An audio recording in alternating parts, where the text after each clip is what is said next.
Alhamdulillah wa syukru ala nikmatillah la haula wa la quwata illa billah. Ashhadu an la ilaha illallah wahdahu la syarikalah wa ashhadu anna Muhammadan abduhu wa rasuluhu alladzi la nabiyya ba'. Saudara-saudaraku yang dimuliakan oleh Allah Subhanahu wa taala, pertama-tama kita panjatkan puji dan syukur kehadirat Allah Subhanahu wa taala karena sampai saat ini kita masih diberi kesempatan, kesehatan, sehingga kita bisa melakukan berbagai macam aktivitas, termasuk melaksanakan ibadah di bulan Ramadan. Oleh karena itu, sudah selayaknya dan sepantasnya bagi kita semua untuk memanfaatkan kesempatan ini dengan sebaik mungkin. Sebagaimana kita ketahui bersama berdasarkan sabda Nabi Muhammad SAW, di mana bulan Ramadan ini adalah merupakan bulan yang penuh dengan ampunan, bulan yang penuh dengan barokah, dan bulan dilipat gandakannya pahala oleh Allah Subhanahu wa taala. Dalam sebuah hadis Rasulullah Shallallahu alaihi wasallam menyatakan, "Wa man taqarraba fih bi khoslatin minal khair kaman ada faridatan fi masiwah." Barang siapa yang taqarrub kepada Allah, mendekatkan diri kepada Allah di bulan Ramadan dengan melakukan suatu amal kebaikan, maka nilainya sama seperti melakukan ibadah yang wajib apabila amal tersebut dilakukan di bulan selain bulan Ramadan. Wa man ada fihi faridatan kaman ada sabaina faridatan fi masiwah. Dan barang siapa yang melakukan amal yang wajib di bulan Ramadan itu, maka nilainya itu sama dengan melakukan 70 kali amal wajib apabila amal tersebut dilakukan di bulan selain bulan Ramadan. Oleh karena itu, hal tersebut menjadi suatu motivasi bagi kita semua, di mana keutamaan-keutamaan yang bisa kita raih di bulan Ramadan ini sungguh sangat luar biasa sekali. Oleh karena itu, tentunya amaliyah-amaliyah yang kita lakukan di bulan Ramadan ini nanti akan dilipat gandakan pahalanya oleh Allah Subhanahu wa taala. Ada berbagai macam sunnah yang bisa kita lakukan di bulan Ramadan ini. Di antaranya sebagaimana disebutkan di dalam kitab Shahihu Fiqh Sunnah, di dalam pembahasan kitab Saum. Di dalam kitab tersebut disebutkan ada beberapa sunnah-sunnah yang berkaitan dengan ibadah saum. Dalam kitab tersebut ada sekitar 9 pembahasan yang berkaitan dengan sunnah pada saat kita melaksanakan ibadah saum. Salah satu amal sunnah yang berkaitan dengan saum itu adalah ta'jilul fitri, menyegerakan waktu berbuka. Di dalam sebuah hadis Rasulullah Shallallahu alaihi wasallam bersabda, "La yazalun nas bi khairin ma ajalul fitra." Tidak henti-hentinya manusia itu berada dalam suatu kebaikan selagi mereka menyegerakan waktu berbuka. Berdasarkan penjelasan dari Nabi Muhammad SAW, bahwa ketika kita melaksanakan ibadah saum, lalu kemudian kita bersegera berbuka apabila azan maghrib berkumandang, maka itu adalah merupakan suatu kebaikan yang kita lakukan.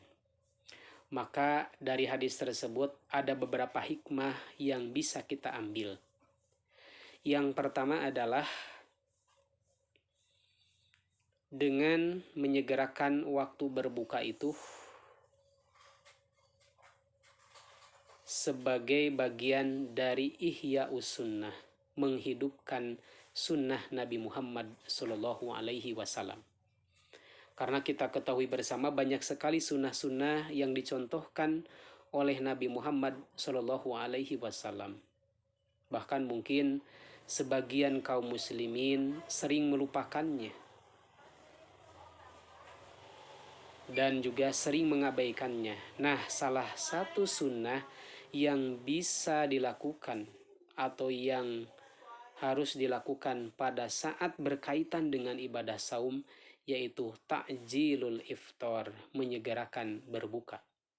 Pada saat kita melaksanakan ibadah saum di siang hari lalu kemudian datang waktu maghrib, maka segeralah kita berbuka. Maka dengan bersegera kita berbuka, itu artinya kita sudah menghidupkan sunnah Rasulullah Shallallahu Alaihi Wasallam. Imam As-Syafi'i beliau berkata di dalam kitab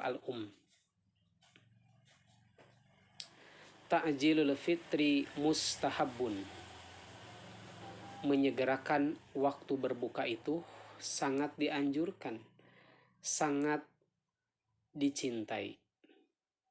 Wala yukrahu ta'khiruhu liman ta'amada dzalik waro al-fadla bih. Dan mengakhirkannya itu bukan sesuatu hal yang tidak baik juga kalau melihat ada keutamaan padanya. Akan tetapi walamutobakoh, yang paling layak dan yang paling sesuai, dengan sunnah Nabi Muhammad SAW, yaitu ta'jilul iftar, menyegerakan waktu untuk berbuka. Pada saat kita berbuka, setelah seharian kita melaksanakan ibadah saum, kemudian datang waktu maghrib atau waktu azan maghrib berkumandang, maka segeralah kita berbuka. Rasulullah Shallallahu Alaihi Wasallam biasa berbuka itu dengan al-rotobat, dengan memakan kurma yang masih mentah atau setengah matang, masih basah. Wa ilam takun, apabila tidak ada, ala tamarot, kurma yang sudah kering. Dan apabila tidak ada, maka dengan beberapa tegukan air. Nah, biasanya di kita, di masyarakat Sunda itu, ketika berbuka tidak pas atau mungkin terasa kurang sempurna kalau tanpa ada gorengan seperti cireng, bala-bala, gehu, dan lain sebagainya. Akan tetapi memang contoh atau sunnah yang dilakukan oleh Rasulullah Shallallahu Alaihi Wasallam adalah dengan memakan kurma. Dan ini kalau kita lihat dari berbagai aspek, salah satunya dari aspek kesehatan, ketika kita mengkonsumsi makanan setelah melaksanakan ibadah saum dengan makanan yang manis, maka itu akan sangat mudah dan gampang untuk diserap oleh tubuh kita.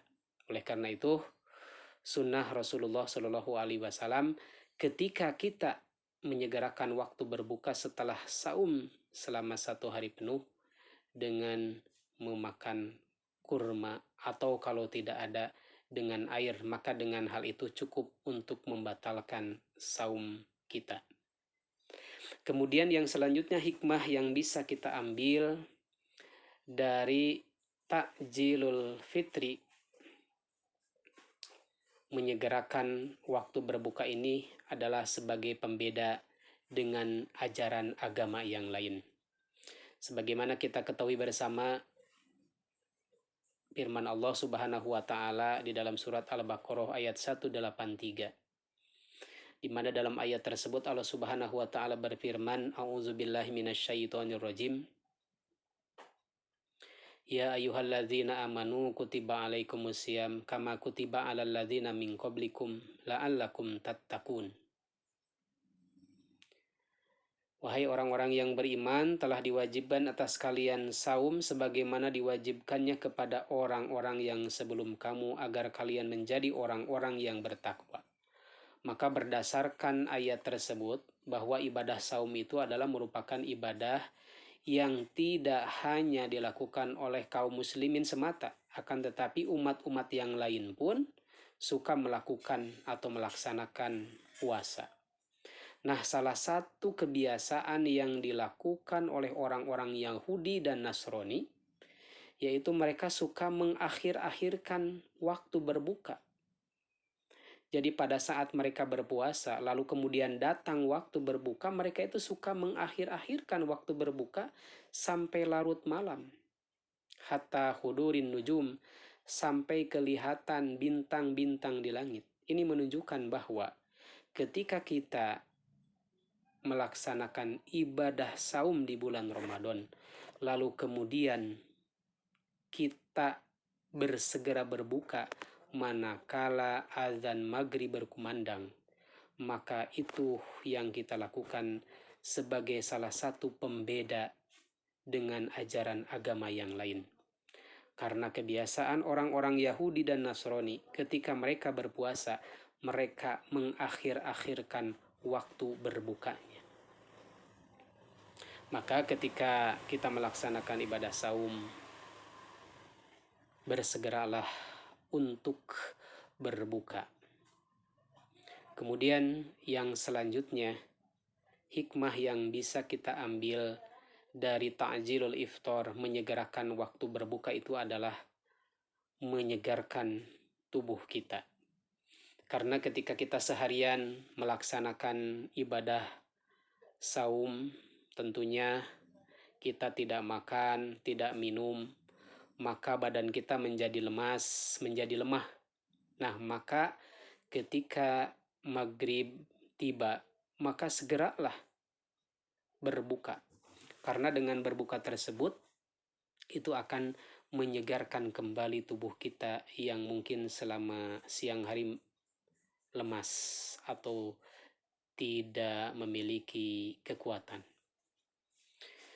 Di dalam penjelasan Imam Al-Muhallib, sebagaimana termaktub di dalam Syarhu Shahihil Bukhari, Ibnu Battal mengatakan, Innama haddo alaihi salatu wassalam, hanya saja Nabi Muhammad sallallahu alaihi wasallam bita'jilil fitri, menyegerakan waktu berbuka, li'an yuzada fin nahari sa'atan minal lail, supaya jangan berlama-lama menahan waktu atau bersulit-sulit menahan lapar haus pada siang hari. Jadi ketika kita pada siang hari melaksanakan ibadah saum, tentunya kita menahannya itu dengan sangat sulit sekali. Nah, apabila datang maghrib, kemudian kita menahan-nahannya, itu sama dengan memperpanjang waktu kita untuk menahan lapar, haus, dan dahaga. Oleh karena itu, ketika kita melaksanakan ibadah saum, lalu kemudian azan maghrib berkumandang, maka sudah selayaknya dan sudah sesuai dengan sunnah Nabi Muhammad SAW untuk bersegera berbuka, dan itu sangat layak dan pantas untuk menyegarkan kembali tubuh kita. Lalu kemudian selain daripada itu, dengan menyegerakan berbuka, artinya kita memiliki tenaga untuk mempersiapkan diri melaksanakan ibadah di malam hari. Karena ketika kita telah selesai melaksanakan ibadah saum di siang hari, lalu kemudian kita berbuka, dengan bersegera berbuka itu ada ibadah-ibadah lain yang akan kita lakukan. Di antaranya ibadah sholat maghrib, lalu kemudian nanti kita akan melaksanakan ibadah sholat tarawih atau qiyamul Ramadan. Maka apabila kita telah melaksanakan ibadah saum selama seharian penuh, lalu kemudian datang waktu maghrib dan kita segera berbuka, itu artinya kita memiliki tenaga untuk mempersiapkan melaksanakan ibadah pada malam harinya. Itulah mungkin di antara hikmah yang bisa kita ambil dari sunnah Nabi Muhammad SAW berkaitan dengan saum ini, yaitu ta'jilul fitri, bersegera berbuka. Saudara-saudaraku yang dirahmati oleh Allah Subhanahu wa Ta'ala, mungkin itu saja yang dapat saya sampaikan. Mohon maaf atas segala kekurangannya. Allahumma salim nil Ramadan wa salim Ramadan ali wa salimhu minni mutaqabbala. Rabbana atina fid dunya hasanah wa fil akhirati hasanah wa qina adzabannar. Wassalamualaikum warahmatullahi wabarakatuh.